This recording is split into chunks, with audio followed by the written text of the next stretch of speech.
everyone. Welcome to our Flathead Industries first podcast. I'm Alexandra, and this is Patrick, our CEO. We're super excited today to tour one of our fully accessible kitchens, a space that truly represents our efforts in inclusion and dignity and care in all of our homes for our consumers. We will also be talking about our recent improvements to other facilities, our fantastic gala, and what's on the horizon, especially our expansion into Missoula. Thanks for joining us, Patrick. Can you Absolutely. kick things off today by telling us what this kitchen means to you and the community that we serve? Well, to me, this kitchen and all the projects that we have been doing means access, it means accessibility, it means dignity, means respect, and it means creating a home and an environment where everyone is comfortable to live. Thank you for that insight. I think it's helpful for people to understand what we do behind the scenes. It's not just thrift stores.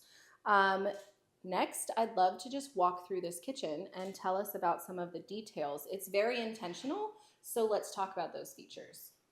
Absolutely. So as we approach every project, we really try and walk in the footsteps of those we serve. And part about that journey is making sure that the home and the heart of the home, the kitchen, is fully accessible to them.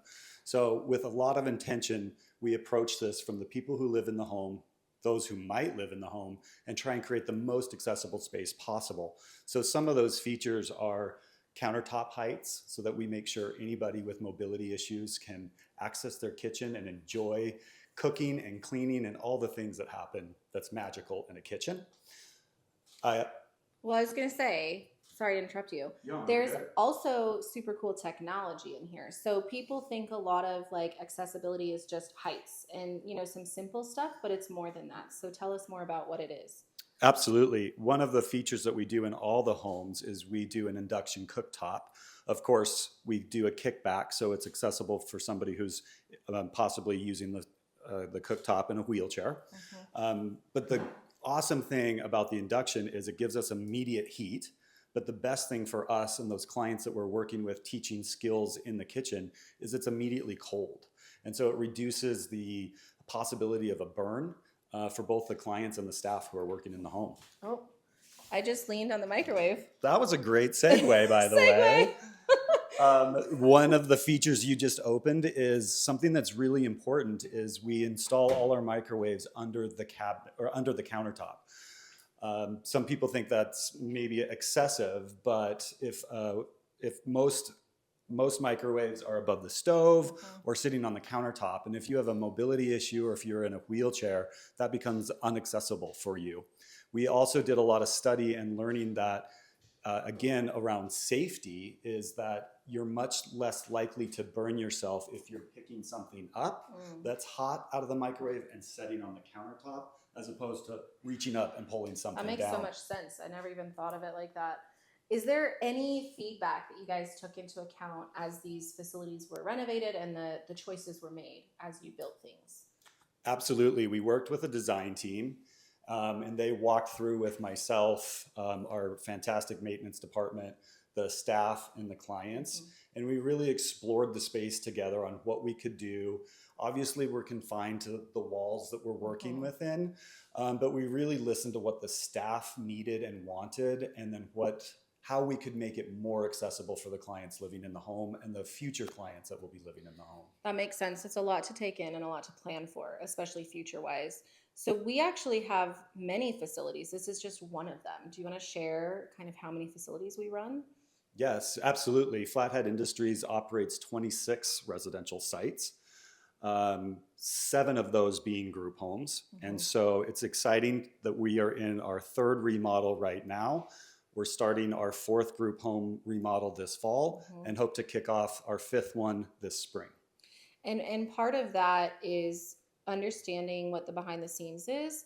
When we say residential sites, it's facilities like group homes and supported living apartments where people live in group homes. There's 8 consumers and staff that are there 24/7. And so that's one of the things that a lot of people don't understand. So that's what we're trying to bring light to and make sure that everyone kind of understands what's under the surface. Yeah, and I just want to jump in there for a minute and just say we have 3 homes that are 8 bed. We're actually standing in one of our smaller sites, 4 beds. because we know that people get better person-centered services in the smaller setting. So as we move forward as Flathead Industries, our focus is on creating smaller sites.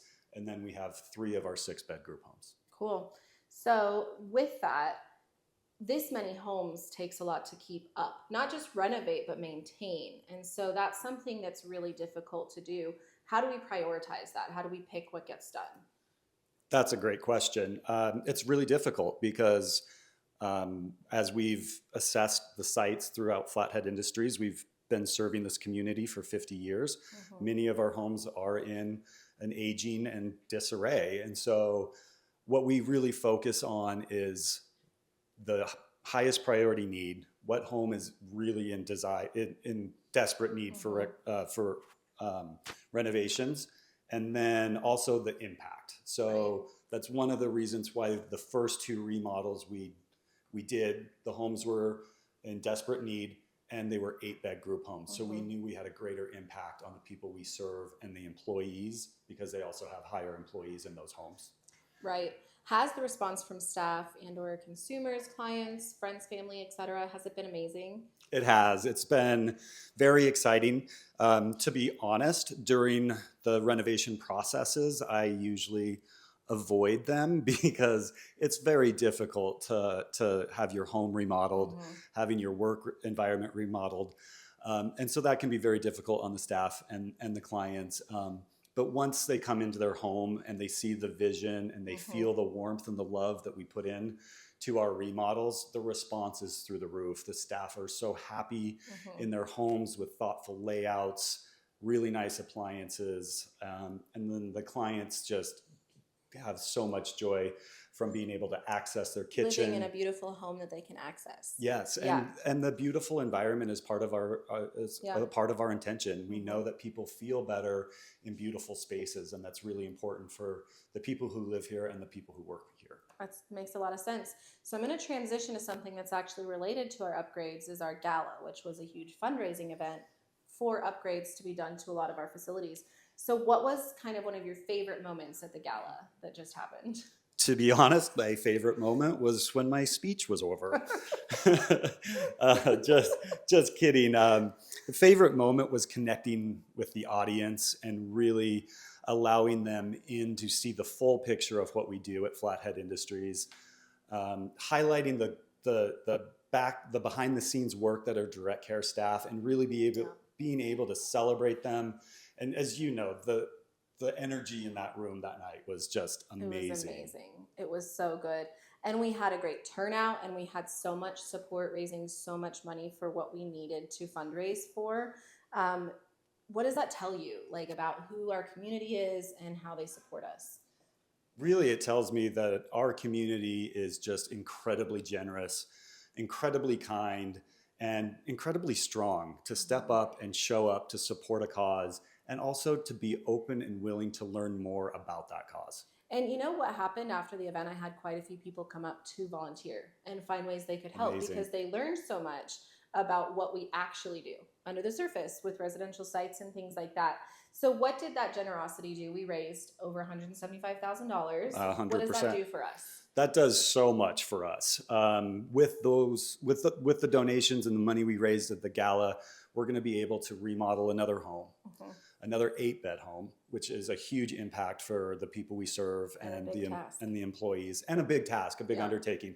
We'll be able to purchase another accessible van, which allows people to connect to vital services in their community. Mm-hmm. And it also allows us to open our continuing education center. Yeah. So speaking of which, what is the Continuing Education Center? We've been talking about it. We talk about it here and there. And so I really want to make sure people understand what we're doing. Absolutely. It's one of my most favorite topics to talk about right now. It's a big one. You know, we created some empty space by expanding into our new clearance store. And so we were dreaming a dream of what that space could be. And what I really wanted to create was a place where that was completely accessible, that we could create amazing recreation opportunities, create educational opportunities for the clients we serve, and really open the doors of Flathead Industries to invite our community in. Because like you said, that night we got so many people interested in how we can support and how we can volunteer. And the Continuing Education Center is a perfect venue for that to happen. So we can have people come in and teach a cooking class or teach a yoga class, and our clients and our staff can participate together. And on that note too, we are opening kind of the doors to people who have great ideas for classes that they would like to teach. We'd love to hear from you. If you have a pottery class or financial readiness class or whatever, we'd love to hear from you and just understand like how we can partner with the community. We also want to thank Flathead Electric. We got a huge grant from them, and the Whitefish Community Foundation. So that's putting a lot towards the finishing of that by the end of this year, hopefully. Absolutely. Yeah. A huge vital donations from those entities. We also had an individual step up and give us a donation to help that cause too. So we're ready to execute on that. Yeah, we're moving forward. One more project. So speaking of projects, we have a really big one coming up.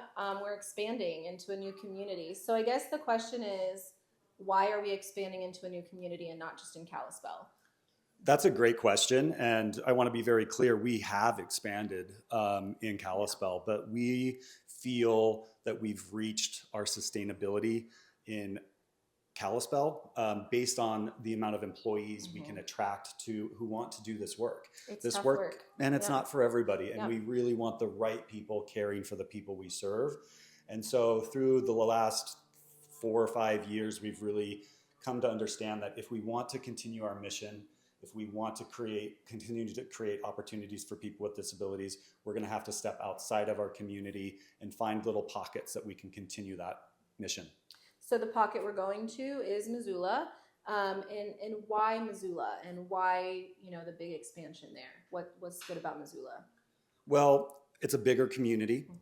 There are services in Missoula, but we feel we can create a smaller pocket of services there.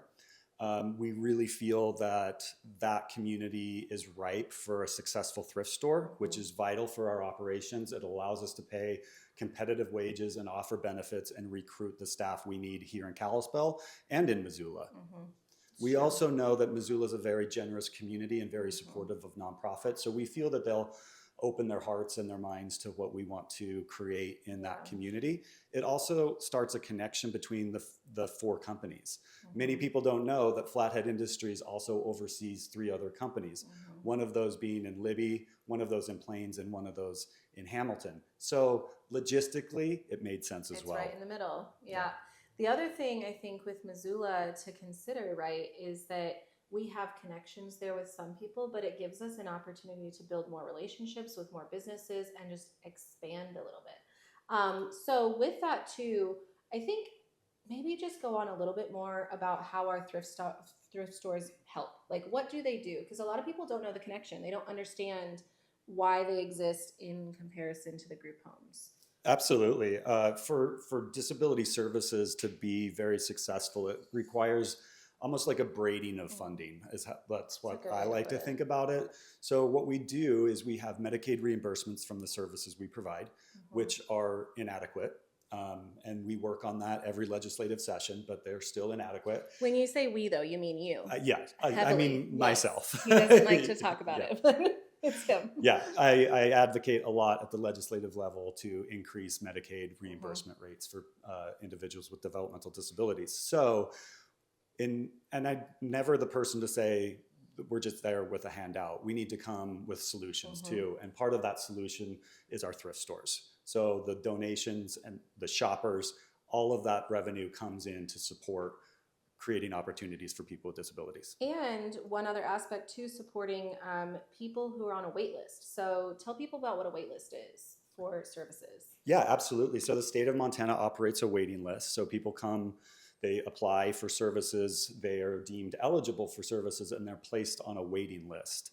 So once somebody graduates high school, all of those services that kind of wrap around them disappear, and it falls to the family. And that waiting list can be 5 to 10 years. And that's a very long time for an individual with a developmental disability to be at home by themselves, or a parent has to quit a job. Yeah. So the impact on the economy is huge as well. most importantly for us, though, the individual starts to lose skills. All those skills that they've built up through children's services and through schools, they start to lose those. And so we have Bridge the Gap, as you know, which is our goal to raise funds to help people in the Flathead Valley so that we can fund those services in a small way to help alleviate the pain of waiting on a wait list. And help continue those skills. Absolutely. And keep it growing. So I think with that, the big picture for the future is something a lot of people always wonder when they talk to me. So what is our goal for like the next 5 years, for example? It's a big question. And I love it. It's what we think about all the time because we're really committed to sustainability. And that takes a lot of strategy with growth. So what I see is our number one priority is getting our homes, all of our residential sites remodeled and ready to go. Yeah. And just improved and ready to serve the community and the individuals who need them regardless of their abilities. And that takes a lot of work and a lot of thought throughout that process. And a big team. Yes, and a big team. And also I see as we gear towards opening for donations towards the end of June this year for our first store in Missoula, I foresee us operating a second store eventually, as well as opening some small group homes and some supported living apartments. That's the goal. There's a lot on our plate right now. So I guess in closing, thank you for giving us that insight. I think a lot of people ask a lot of questions and it's hard for us to answer them all at once. And I think this will help at least start the process. First podcast. Here we go. Thank you for setting this up. And I just want to say, thank you to all of those who shop and donate at our stores.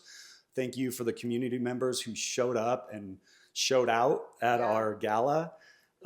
Those who donated money, those who raised paddles, those who donated live auction items. Thank you for your support. And we hope to see you at Climb Big Mountain on June 21st. It's coming up soon. In closing, if you have any questions, visit our website, flatheadindustries.org. You can also email marketing@flatheadindustries.org with anything specific. We love getting comments or suggestions. There's some fantastic things that have been sent to us over the time. We also have Facebook and Instagram and all the things. So follow us wherever we are, and YouTube, which is where this is going to be for a little while. And thank you. Thank you for helping us to build these spaces and to grow Flathead Industries for the Kalispell and now Missoula areas.